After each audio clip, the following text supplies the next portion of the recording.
Let's go. You know what it is. Geeks Pod. We're back. It's UFC 299. They're coming to Miami, boys. How we feeling? Let's get it. Excited. Let's go. So for this video, we're kind of just gonna look through 299, see what stands out, kind of highlight a couple things, and just rip it from there. So obviously, one of the biggest headlines coming into this fight is the newest UFC signee, and that's going to be MVP, who's getting the busy man, Kevin Holland. Um, what a barn burner. I mean, this card's stacked. People are saying that this card competes with UFC 300 in April, which is crazy. But for me, that one probably stands out almost the most. I would say right behind the main event. But what kind of stands out to you guys? Yeah. Um, Excited for this. Like you said, UFC 299 was up there. I didn't know how UFC 300 was going to top it. I think Max Holloway versus Justin Gaethje is my favorite fight on either of the cards, so it puts 300 a little bit over the top for me. But the closest thing we're going to get to that, I think, is Poirier versus Benoit Saint Denis, which is on this card. And that is probably the fight I'm most excited to watch just as a fan of the sport. Yeah, so I'm gonna give you guys my top three matchups that I'm looking forward to, and then a top three picks that I got. So I'll start at number three. Number three, surprisingly, um, I'm hyped to see this Curtis Blades Almeida matchup because if Curtis can just stand him up and maybe stuff a couple takedowns, I think it's interesting. Um, So that's number three. Number two is Kevin Holland, Michael Page. That's gonna be a banger. And Crazy. Page is just dude, he is a dangerous man. He breaks people. I mean, I've seen him dent a person's skull in. I've seen him kick a nose like basically in half. I've seen him kick a kneecap in half. The dude is a weapon.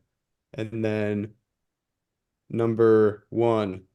I'm actually more excited to see the Poirier BSD matchup because Poirier coming back from the knockout, Benoit Saint Denis gets a chance to break into like a real top contender type area. So it's gonna be real interesting. Those are my top three, but that's my heart of the 299.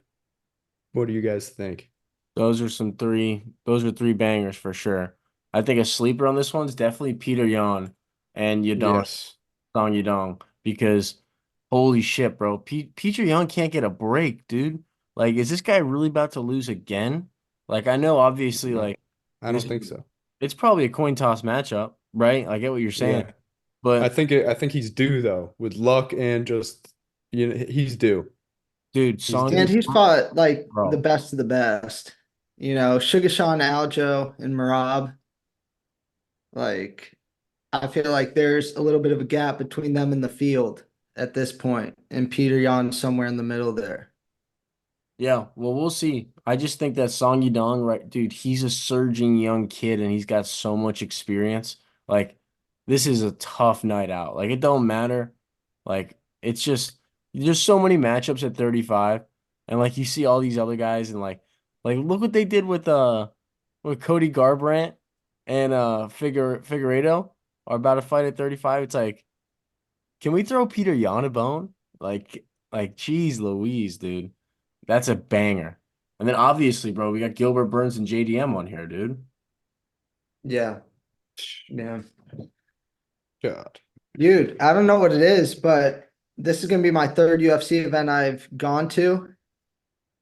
We've had one fighter on every card, and that is Kevin Holland. And it's always a treat to see him get after it. I'm very excited to see him versus MVP, see how kind of just how Bellator fighters can stack up in the UFC because we haven't seen the crossover happen at the top levels too much recently. And I think it's interesting because Kevin Holland definitely has fought the better opponents. He's tested every single time out. You look at MVP, some of his fights in Bellators, he really just walked through the guys that he was fighting, and I just think that that is going to be the talent discrepancy between the two organizations. So I'm excited to see how MVP stacks up immediately because he is like 35, 36 now, so he really doesn't have too much time to waste. Yeah, that's facts. And that's probably the sole reason why I'm taking Kevin Holland is I just think that, the talent level, it's a real thing, dude. So we'll see how he stacks up. But I think Kevin Holland, yeah, exactly what you're saying. Just what he's been through to get to the moments that they're at right now, the levels of competition. And there's a gauge gap, dude. MVP's not a young guy anymore. I mean, he's been through it. I mean, he's 36, I want to say. I He's mean, taking his damage too, you yeah. know. So, I mean, not the most ideal time to come into these, top high level UFC bouts. Right. So, but obviously if he wins, we'll get a dope celly. So who can be mad at that? For sure. Dude, I think Gilbert Burns is gonna beat JDM. Do you? You think he's going to out wrestle him, or you think he's going to clip him? No, dude, I think we've seen it. Gilbert Burns got hurt. He's coming back. He knows what he's getting into. He's really good at these kinds of matchups. He did it with Hamzat, where he really got stretched it out. And I don't think that JDM is to the level of a guy like Hamzat. Like Hamzat was able, because I think he's got so much pure talent and athleticism. He was able to stretch that out and really win that fight, or at least, make the case for him winning that fight. But a guy like JDM, I think he can really get drowned out pretty quickly, especially with Gilbert, who's just going to be able to kind of do everything with him. That's going to be super interesting. Nowhere to go. Yeah, I think that fight comes down to if Gilbert can get the grappling going. Because on the feet, stylistically, unless Gilbert clips JDM, it's going to be a rough night for Gilbert if it stays standing. Just because Gilbert's got to throw from outside, he throws big to get in and use the grappling, where JDM likes to throw combos in the pocket. So if he uh overextends and gets out there a little bit, JDM's going to put some hands on him. And he's done that every fight to this point in the UFC. Gilbert gets hit at points. And I think that, like you mentioned, he has been through the ringer. He took a lot of damage against Hamzat. He's taken a lot of damage in some of these recent fights as well. And I think that that starts to add up. JDM hits as hard as anyone at 170. And I think that JDM is probably going to find the button in this one. That's not a bad take, seeing that Gilbert's been dropped by like jabs in the past multiple times. So yeah, I mean, not a bad take. I just think that Gilbert with a lot of rest, I think people sleep on his stand up. I think he has good stand up, and especially good enough to like mix it up, with that threat of the takedown. Mm-hmm. It's gonna get Definitely. interesting. And I think what's he huge underdog too? That's definitely an appealing thing. No, it's pretty close. Really? JDM might be like 140, Oh, okay. Plus 130. 114 for Gilbert and yeah, minus 135 for JDM. Wow. That's respect. So it's going to be a close fight Well, the thing is as also long as it that lasts. matchup. I hate to turn this video into like a deep dive on Gilbert Burns and JDM, but dude, JDM literally like looks like a dead person, like a dead corpse making weight at 170. And Gilbert used to be a lightweight. So there's going to be a very clear size discrepancy in this one. So that probably has a lot to do with it. I think if they were closer to same size, it would be Gilbert pretty easily, but that's going to be a huge factor. Hmm. Yeah, definitely. Dude, I was all over Dustin Poirier, and I feel like an idiot for swaying, but I don't know why. I feel like Benoit is going to do some crazy shit. No. For real? I don't know why. Dude, he could. I think that, No, no doubt he could, but I mean, dude, this is DP. I mean, we said this. I've said this has happened multiple times where like an up and comer we're like, yeah, but it's this guy. But dude, I think Dustin's a dog, bro. I know, but I feel yeah. like it's like he just got head kicked. We just saw this with Volk. It's like I know he's not he had So his tough. time off. He has time off. But it's like you just got brutally KO'd and now you're going in there with like one of the hardest hitters in your weight class. It's just like And it's like, I don't know, it's something about the mental aspect where like these guys know they're like, oh, I'm way better. I just can't get hit with one shot. And I feel like that like there's something in their head when they're fighting where it's like just don't get hit with that one shot. And it's like just them thinking that makes them vulnerable and their lights just get put out. Yeah. I don't know. I can just see it where Poirier's putting it on him, he's raising his shorts, and then all of a sudden just like something boom. And it's like, I don't what? know. I think he's just been fighting for. I think fight experience is gonna take is a lot in this fight because he is. I mean, dude, he's just such a vet, and I think he's just more technically sound than BSD. And it's I don't know. I don't see. I need to see. This is also it's a 5 rounder, so I don't know if it goes deep. I think DP really hits his second wind and does something. Why is he Yeah. I don't know. favorite? Dude, I don't know if he got I think he got bet up to that. I think the sharps hit it right away because I'm pretty sure Saint Denis, when the first line came out, he was a slight underdog, and then he jumped to a big favorite. So I don't Sharp know, maybe favorite that tells you Benoit. something. But you look at it, Saint Denis been training for like 6 years, I think they said in MMA.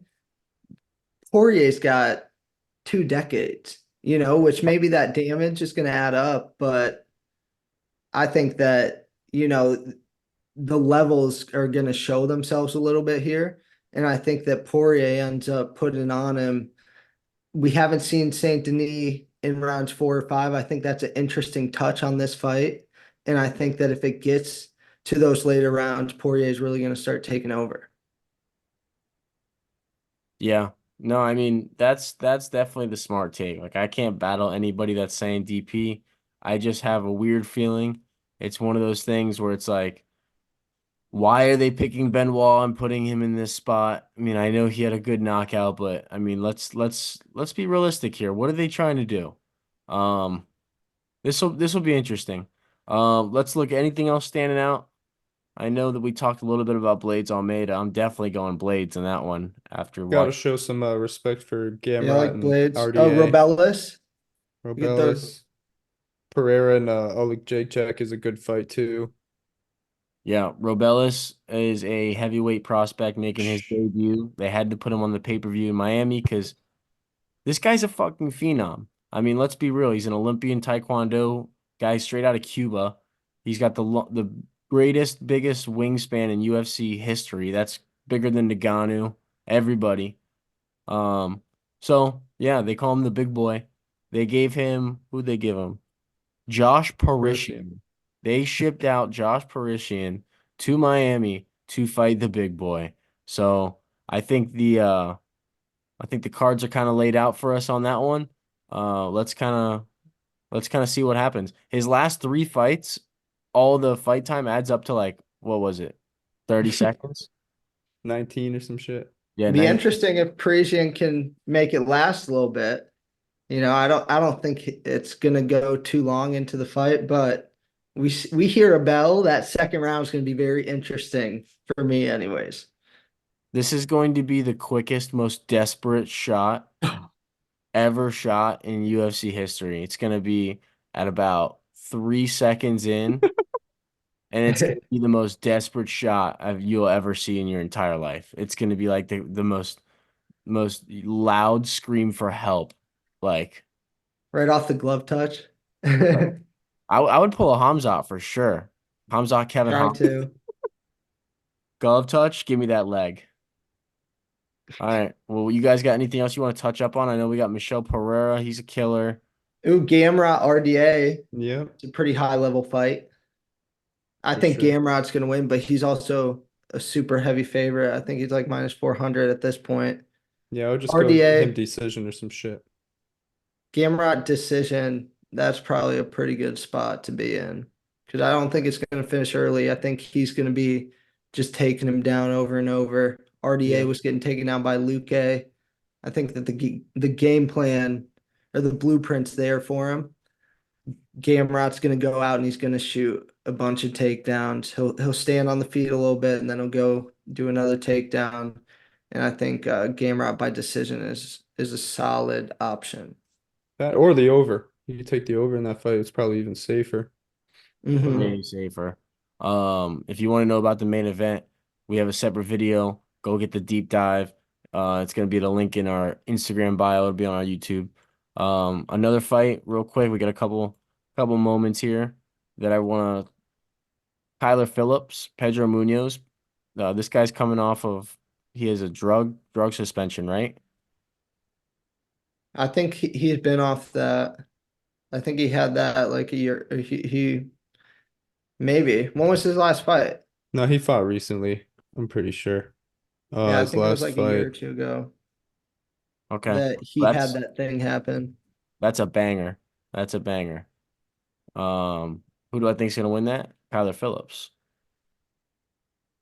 Yeah. Yeah, I think he'll win early. Neither have a great gas tank, so I think it's kind of going to be a wash in the third round. But I think Kyler Phillips probably gets the first two. Yeah. And shout out Asu too. He's second fight on the prelims. He's a young killer out of Kazakhstan. So keep your eyes on him. He's a Young killer. Yeah, he's a beast. He's a little guy, but dude, this guy is so technical. And he's on the rise. So he's just had a one or two fights in the UFC already, so he's getting his feet wet. It's gonna be a good one against CJ Vergara. Uh all right, thanks for tuning in. That's the UFC 299 spotlight, we'll call that. And drop a like, comment, subscribe. Let's go.